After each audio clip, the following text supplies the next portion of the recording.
बात करते हैं क्रॉप ज्योमेट्री के बारे में।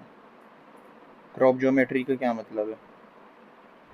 क्रॉप ज्योमेट्री का मतलब होता है किस तरीके से सिस्टमेटिकली हम खेत में क्रॉप प्लांट्स को अरेंज कर सकते हैं, उसे हम बोलते हैं crop geometry. Way in which crop plants are systematically arrange in the field is known as crop geometry. अपने खेत में आप सिस्टमेटिकली क्रॉप प्लांट्स को किस तरीके से अरेंज करोगे, उसे क्रॉप ज्योमेट्री बोला जाता है। अब टोटल प्लांट डेंसिटी को कांस्टेंट रखते हुए आप दो तरीके से खेत में जो क्रॉप प्लांट्स हैं उनको अरेंज कर सकते हो, यानी कि दो तरीके की क्रॉप ज्योमेट्री होती है।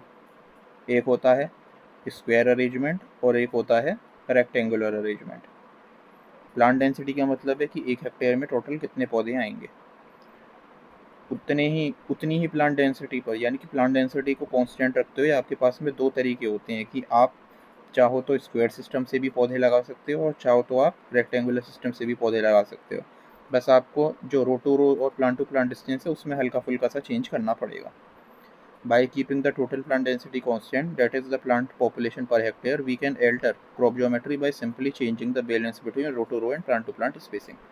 यानी कि टोटल प्लांट डेंसिटी हमारी कांस्टेंट रहेगी, उतनी ही रहेगी।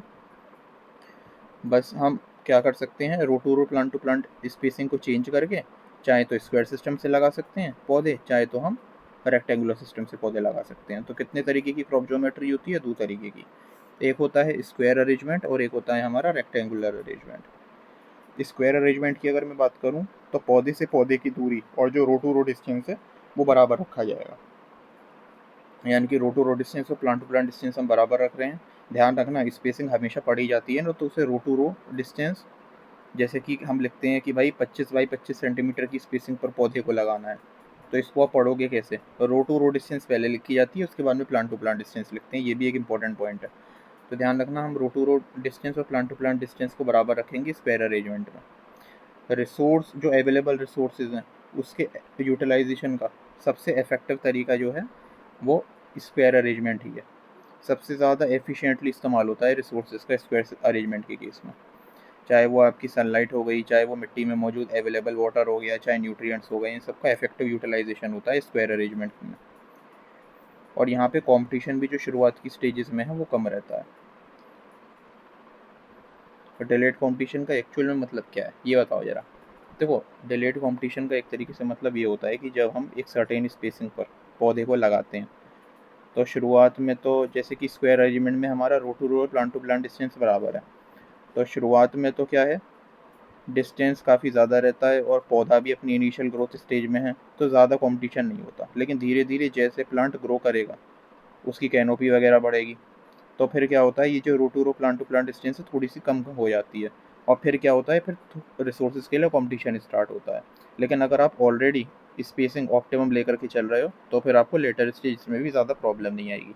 लेकिन वैसे अगर ओवरऑल देखा जाए तो स्क्वायर अरेंजमेंट में जो कंपटीशन है वो शुरुआत में रहता है बहुत ही ज़्यादा कम, यानी कि डिलेड रहता है। और अगर आपने स्पेसिंग जितनी रिक्वायर्ड थी उतनी ऑप्टिमम मेंटेन कर रहे हो तो आपको आगे भी प्रॉब्लम नहीं आएगी। यानी कि सेम क्रॉप के जो प्लांट्स हैं उनमें ओवरक्राउडिंग की वजह से जो स्ट्रेस है वो आपका शुरुआत में बहुत कम रहता है। अब यहाँ पे अगर हम स्क्वायर अरेंजमेंट में नॉर्मली तो वैसे रो टू रो और प्लांट टू प्लांट स्पेसिंग हम बराबर रख रहे हैं, लेकिन अगर हम रो टू रो स्पेसिंग को थोड़ा सा कम कर देते हैं तो यहाँ पे यील्ड में हल्का सा इंक्रीज आ सकता है। ये इंपॉर्टेंट पॉइंट है। एक एग्जाम्पल से चीज़ समझाई गई है। मान लो आपके पास में 1 हेक्टेयर ज़मीन है और टोटल पौधे आपको लगाने हैं 1,60,000, तो ये 1,60,000 पौधे जो 1 हेक्टेयर में आएंगे ये आपकी प्लांट डेंसिटी हो गई। अब अगर आपको स्क्वायर सिस्टम से लगाना है तो आप रो टू रो स्पेसिंग 25 सेंटीमीटर रखेंगे और प्लांट टू प्लांट स्पेसिंग भी 25 सेंटीमीटर रखी जाएगी, ठीक है। अब यहाँ पे यील्ड को हल्का सा इंक्रीज़ करने के लिए हम चाहें तो इस रो टू रो स्पेसिंग को जो कि 25 सेंटीमीटर है इसे हल्का सा कम कर सकते हैं। कितना? 15 से 20 सेंटीमीटर तक कर सकते हैं। इससे होता यह है यील्ड में हल्का सा इंक्रीज देखने को मिलता है। दूसरा जो हमारे पास अरेंजमेंट आता है वो आता है रेक्टेंगुलर अरेंजमेंट। रेक्टेंगुलर अरेंजमेंट में क्या होता है, जो पौधे से पौधे की दूरी है वो हम कम रखेंगे और जो रोज़ के बीच का डिस्टेंस है यानी कि रो टू रो स्पेसिंग जो है वो हम ज़्यादा रखेंगे। रो टू रो स्पेसिंग ज़्यादा रखी जाएगी और पौधे से पौधे की दूरी कम रखी जाएगी विद इन अ रो। अच्छा जी। इसके अलावा क्योंकि यहाँ पे जो पौधे से पौधे की दूरी है वो कम है, इसलिए कंपटीशन यहाँ पे शुरुआत से ही काफ़ी हाई रहता है न्यूट्रिएंट्स के लिए, वाटर के लिए और सनलाइट के लिए। अब यहाँ पे भी जैसे मान लो आपके पास में खेत था वही 1 हेक्टेयर का, अब आपको 1,60,000 पौधे ही लगाने हैं, प्लांट डेंसिटी चेंज नहीं करनी है, याद रखना। सेम प्लांट डेंसिटी को कांस्टेंट रखते हुए केवल हम रो टू रो और प्लांट टू प्लांट जो स्पेसिंग है उसको हम चेंज करेंगे, और हम चाहें तो स्क्वायर सिस्टम से लगा सकते हैं, चाहे रेक्टेंगुलर अरेंजमेंट से। यही हमारा क्रॉप ज्योमेट्री था। तो 1,60,000 पौधे ही मान लो हमें स्क्वायर के बजाय रेक्टेंगुलर सिस्टम से लगाने हैं, तो हम स्पेसिंग कितनी रखेंगे? रो टू रो स्पेसिंग रखेंगे 50 सेंटीमीटर की, और प्लांट टू प्लांट स्पेसिंग रखेंगे 12.5 सेंटीमीटर की। अब क्योंकि यहाँ पे रो टू रो स्पेसिंग काफ़ी ज़्यादा है, इस वजह से यहाँ पे यील्ड पे बहुत ही ड्रास्टिक जो डिप्रेसिंग इफेक्ट है वो हमें देखने को मिलता है, और यील्ड यहाँ पे हमें काफ़ी कम मिलती है, क्योंकि यहाँ पे शुरुआत से ही काफ़ी ज़्यादा रहता है कॉम्पिटिशन, क्योंकि जो पौधे से पौधे की दूरी है वो कम है। अब यहाँ पे आप जैसे कि देख सकते हो, ये जो डायग्राम है ये है स्क्वायर अरेंजमेंट। आप देख सकते हो कि विद इन अ रो जो पौधे से पौधे की दूरी है और जो रो टू रो डिस्टेंस है बिल्कुल बराबर है। अगर हम ये देखो रेक्टेंगुलर अरेंजमेंट में अगर हम देखें तो ये उसका डायग्राम बना हुआ है। यहाँ पे आप देखोगे तो विद इन अ रो जो पौधे से पौधे की दूरी है वो कम है, और रो टू रो डिस्टेंस ज़्यादा है। एक सबसे इम्पोर्टेंट क्वेश्चन जो आता है कि हम अरेंजमेंट तो देख लेंगे कि हमें स्क्वायर सिस्टम से लगाना है या रेक्टेंगुलर सिस्टम से, लेकिन हमें रोज़ कौन सी डायरेक्शन में बनानी चाहिए?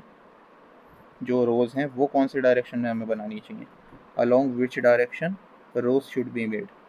फील्ड में जो रोज़ हम बनाएंगे उनको किस डायरेक्शन में हमें बनाना चाहिए, यानी कि रो का ओरिएंटेशन क्या होना चाहिए, ताकि सनलाइट वगैरह जो है वो सबसे ज़्यादा क्रॉप को मिले और हमारे क्रॉप की ग्रोथ और डेवलपमेंट सबसे अच्छे तरीके से हो। तो रो डायरेक्शन बहुत इंपॉर्टेंट होता है, क्योंकि ये डायरेक्टली इन्फ्लुएंस करता है कि कितनी डायरेक्ट और जो रिफ्लेक्टेड सनलाइट है वो जो प्लांट की कैनोपी है उसको मिलेगी एब्जॉर्प्शन के लिए। डायरेक्ट सनलाइट तो वो हो गई जो डायरेक्टली आपकी आ रही है सन से, और रिफ्लेक्टेड सनलाइट वो हो गई जो इनडायरेक्ट सनलाइट प्लांट को मिलेगी सरफेस से सनलाइट के स्ट्राइक करने के बाद में। तो डायरेक्शन बहुत इंपॉर्टेंट है। आप जिस डायरेक्शन में लगा रहे हो वो सही होना बहुत ज़रूरी है, ताकि ज़्यादा से ज़्यादा सनलाइट मिले पौधे को अपनी ग्रोथ और डेवलपमेंट के लिए। इसलिए कहा जाता है कि रोज़ हमेशा आपको नॉर्थ साउथ डायरेक्शन में बनानी चाहिए। दो आपके पास में ओरिएंटेशन होते हैं, या तो आप ईस्ट वेस्ट डायरेक्शन में बनाओ यानी कि इस तरीके से, या फिर आप नॉर्थ साउथ डायरेक्शन में बनाओ। तो हमेशा नॉर्थ साउथ डायरेक्शन में बनाने के लिए कहा जाता है रोज़ को, क्योंकि जो सनलाइट है वो एक तो पूरे के पूरे दिन में यूनिफॉर्म मिलती है, और पूरी को एनओपी को यूनिफॉर्म मिलती है as compare to east west rows. इसलिए नॉर्थ साउथ डायरेक्शन में हमें बनानी चाहिए रोज़ को। North south rows enjoy better and more uniform daily sun exposure across the entire canopy। मतलब पूरी की पूरी रो में, जैसे कि यहाँ पे आप देख सकते हो ये रो जो बनाई गई है नॉर्थ साउथ ओरिएंटेशन में बनाई गई है। इधर आपका क्या है, ये आपका नॉर्थ हो गया, नीचे आपका साउथ हो गया। तो ये जो पूरी की पूरी रो है, इस रो में जितने भी प्लांट्स हैं सबको बिल्कुल यूनिफॉर्म अमाउंट में पूरे दिन में सनलाइट मिलती है as compare to east west orientation. यहाँ पे एक एग्जांपल भी दे रखा है, जैसे पर्ल मिलेट है यानी कि बाजरा, राइस यानी आपका पैडी, इसके अलावा मेज़ यानी मक्का। इनको अगर आप नॉर्थ साउथ डायरेक्शन में लगाते हो रोज़ में, तो फिर यील्ड आपको ज़्यादा हाइयर देखने को मिलती है as compare to east west orientation. यानी कि जिन रोज़ को आपने ईस्ट वेस्ट ओरिएंटेशन में बनाया था और उसमें आपने जो पर्ल मिलेट, राइस या मेज़ लगाया था as compare to north south, तो यहाँ पे आपका ईस्ट वेस्ट ओरिएंटेशन के केस में यील्ड कम आएगी, और नॉर्थ साउथ ओरिएंटेशन वाली रोज़ में यील्ड आपको ज़्यादा देखने को मिलेगी। क्यों? क्योंकि यहाँ पे हर एक जो रो में पौधा लगा हुआ है उसको यूनिफॉर्म सनलाइट मिलती है, यानी कि अमाउंट बिल्कुल बराबर और इंटेंसिटी भी बिल्कुल बराबर। तो ये बहुत इंपॉर्टेंट है कि रो भी हमें जो बनानी है क्रॉप की वो बिल्कुल सही ओरिएंटेशन में होनी चाहिए, और सही ओरिएंटेशन होता है नॉर्थ साउथ डायरेक्शन। तो ये वाला एक छोटा सा टॉपिक था जो हमारा पूरा कंप्लीट हो गया। ये आप देख सकते हो पूरा डायग्राम यहाँ पे बना रखा है। ये वाला जो टॉपिक था ये भी पूरा कंप्लीट है।